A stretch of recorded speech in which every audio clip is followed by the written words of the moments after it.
አላህ ደግሞ የሚስትን ሐቅ ደግሞ ከባድ አደረገው። ፈኢነኩም አኸዝቱሙሁነ ቢአማናቲላህ እናንተ እነሱ እኮ የያዛችሁት በአላህ አማና ነው። ይሄ ከባድ ነው። ሴቶች የአላህ አማና ናቸው።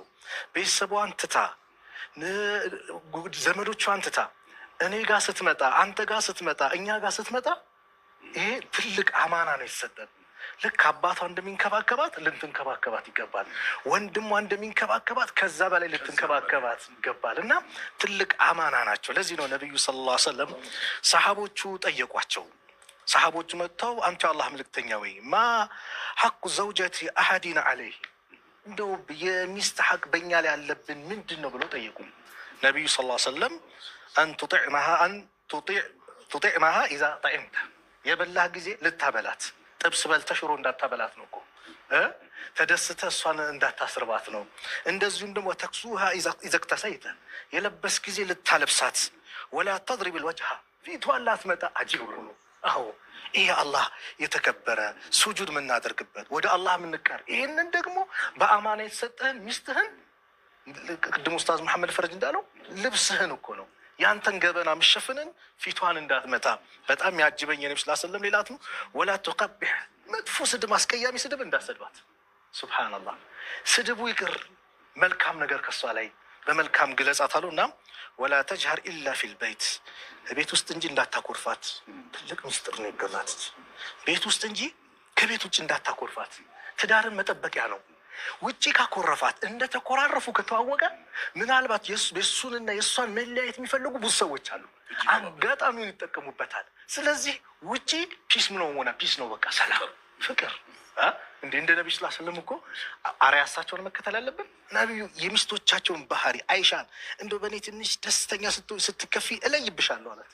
እንዴት ከኔ ጋር በጣም ሰላም ስትሆኝ በእኔ ላይ የተደሰች ጊዜ በሙሐመድ ጌታ ይሁንብኝ ብለሽ መሀላት ነው ያለሽ። ትንሽ ደግሞ ቅሬታ ከመጣብሽ በኢብራሂም ጌታ ይሁንብኝ። የኢብራሂም የሙሐመድም ጌታ አላህ ነው። ግን ይሄንን ትያለሽ። ምን ያህል ሚስቶቻቸውን እንደሚከታተሉ ማንበብ መቻል እና የሚስት ሐቅ የሚባለው ነገር ቀላል አይደለም። ሐቂቃ ዛሬ እንደ ቀላል አሁን ፊት እንዳትመታ ነው አይደል?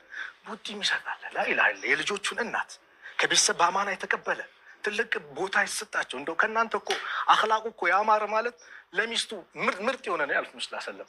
እኔ ውጪ ላይ ባህሬ በጣም ያምራል፣ ቤት ውስጥ ማን ነኝ? እንደው ሐቂቃ ለሁላችንም የኔን ባህሪ ሚስቴ መልካም ነህ ካለችኝ እኔ መልካም ነኝ። ለምን ለይለን ወነሃራ ታቀኛለች። እኔ እሷ መልካም ናት ካልኩኝ እሷ መልካም ናት። ዛሬ ግን ውጪ ላይ ማሻ አላህ ነን፣ ውጪ ደግሞ እንትና። ስለዚህ የሚስትን ፍቅር መስጠት መግለጽ ኡስታዝ መሐመድ ያለውን እንደው ሐቢብቲ አንድ ቂሳ ልንገርህ። በዚህ አንድ አለ በቃ የሚስት ሐቅ የሚባል ነገር አያውቅም።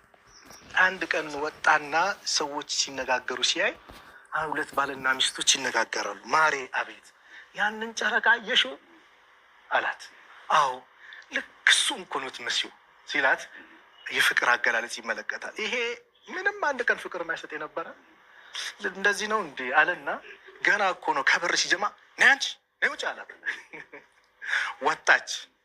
እሱ ያንን የሰማው ሊሉ ያን ጨረቃ አየሽው አላት። እና አጉር መሰልኩ አለች። እና ፍቅር ከመጀመሪያው ጀምሮ እንዳልከው ሲያጭ ምን ሲል ማሻአላ ሁሉም ጠብ እርግፍ ነው አይደል? ወንዶች አብዛኛው በቃ ሱጁድ እኮ ነው የሚቀረው። ከተቀበለ በኋላ ግን ያሙን ማን አለበት?